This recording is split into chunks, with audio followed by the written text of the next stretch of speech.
Hi guys, today I'm doing a hormone update video. I haven't done one in forever, so I thought it was about time, and some of you guys were asking about it, so I thought I'd get started. So I am currently taking cyproterone acetate and estradiol. So I take 25 milligrams, so that's half of a pill, 25 milligrams of cyproterone a day, once daily. And then for estradiol, I take 2 milligrams twice a day, so that's 4 milligrams a day. So with the estrogen and the cyproterone, I'm able to effectively block my testosterone and have the estrogen and have the effects of the estrogen. So I've been on hormones since, well, I would say my journey started around January 2015. So that is a whopping almost 5 years ago, which is crazy. So time absolutely flew by. So I originally started off with Lupron Depot, which is an injection that completely inhibits your body from sending messages to your hormone creators to produce the hormones. So basically it stops your body from producing hormones at the source. It doesn't flush it out of your body or anything. So it's one of the more, I don't want to say popular ways of doing it, but it's one of the more innovative ways, one of the more healthy ways of blocking your hormones. A lot of younger kids will get it if they are going to go through puberty. It's a lot more effective, but it's also very unaffordable. So after the first couple months, I had to stop. It was also a needle injection, so it was a little bit more intense. So I switched to spironolactone, which is the most popular and common form of blocking your hormones. It is a diuretic, so it causes you to pee more, and it can cause kidney issues and dehydration and stuff. So those are just some of the side effects of that. And it's much weaker than Lupron Depot, and it's also much weaker than cyproterone. So by the time last January rolled around, so this is January 2018, or 2019, so January 2019, fairly recent, not even a full year ago, my doctor did my blood test and she said that my testosterone level was creeping up again. It was starting to be high, and I could kind of notice as well. And so I ended up switching to cyproterone, a different hormone blocker, and ever since then my testosterone has been completely depleted and my estrogen levels are pretty high. So I would say that it works a lot more effectively than spironolactone, for myself at least. And I'll just kind of go through some of the changes I experienced with cyproterone as opposed to spironolactone. So one of the things I want to talk about is loss of sex drive. So when I was taking spironolactone, I did have a decrease of sex drive. If I wasn't on hormones at all, I would have had higher sex drive, or hormone blockers. But on spironolactone, it kind of suppressed that a little bit, but I still had, like, I don't know, I would say like a moderate sex drive. It wasn't high or anything. And then once I started taking the cyproterone, I feel like it like really depleted my sex drive. It kind of like changed it in a lot of ways. It made it a lot more mental than physical. And I would just say, like, being totally honest, it really decreased my sex drive.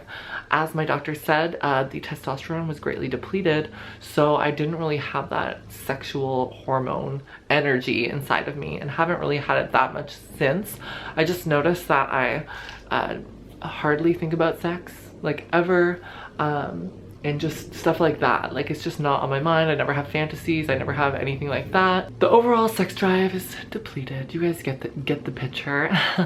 And I would say that the cyproterone kind of filled me out again and made me a little bit more round and curvy and a little bit more soft, because the spironolactone started to lose its effects after a while. So my body started to override the spironolactone. So I kind of got that like soft skin, like body hair disappearing effect. My face is a little bit rounder than it was a year ago, which you guys can probably tell from my videos. And yeah, I would say that I gained a little bit of weight from the cyproterone and lost a little bit of muscle tone. Could also be lifestyle, but just based on my experiences, I would say it's from the cyproterone. I would also say that I've had an increase of spider veins. I don't know if it's 100% from the cyproterone and the estradiol together, but I noticed like around my like leg, this area, it kind of has more spider veins. It could also be from my job, where I have to stand sometimes for like 9 hours and I only get like a half-hour break, so it could be from that as well.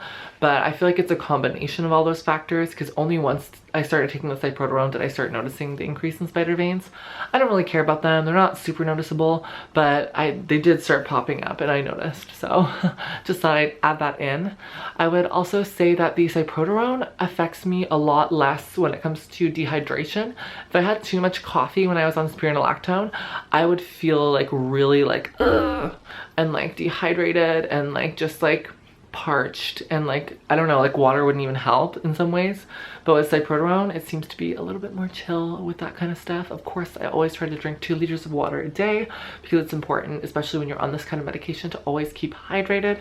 So I don't know, I would say cyproterone has really done its job for me, and overall I'm happy. I'm going to see how the whole sex drive thing plays out. Part of the reason my doctor wanted me to do this is because when you go through sex reassignment surgery, which is something that I'm in the process of getting a surgery date for, if you go through that surgery, you're obviously getting rid of your sex organ hormone creator, your testicles or whatever. So your hormones are going to be completely depleted anyway, so she wanted to simulate what that would be like for me, and it's fine. It's kind of chill. Like, I do wish I had a little bit higher of a sex drive, but like I can live with it, and I feel like I just need to let things level out a bit more and feel myself out with that kind of stuff. I know it might seem like TMI, but I feel like there's people out there that want to hear this stuff. So basically the cyproterone is kind of like a simulator for what SRS will be like for me. So it's kind of interesting. Like, I would have hated to have got the surgery and then gone through an extreme hormonal change because you're losing the testicles or whatever, or if you are F to M, you're losing the ovaries, you're getting a hysterectomy. So it's like, I'm glad that I'm getting the vibe of it beforehand, so I don't freak out after and go, oh my god, like I feel completely different. Like it would be such a major shock. So I feel like it's important that I do this. And yeah, if you guys have any more questions, feel free to leave them down below. I've done tons of hormone videos over the years, so you guys can check those ones out too. I guess this one would be like my 5 years on hormones video, even though I'm a couple months away from that, but I probably won't make one in a couple months, so I'll just call this my 5 years on estrogen video. And yeah, I don't know, it's been quite the journey. You guys have been there with me, seen me every step of the way, so thank you for sticking by me. It means a lot to me. Some of you guys might have a little bit more insight to add on this topic because obviously this is just my experience. So if you have more stuff you want to share or talk about, feel free to leave it down below. And I will see you guys next time. Love you so much. Talk soon.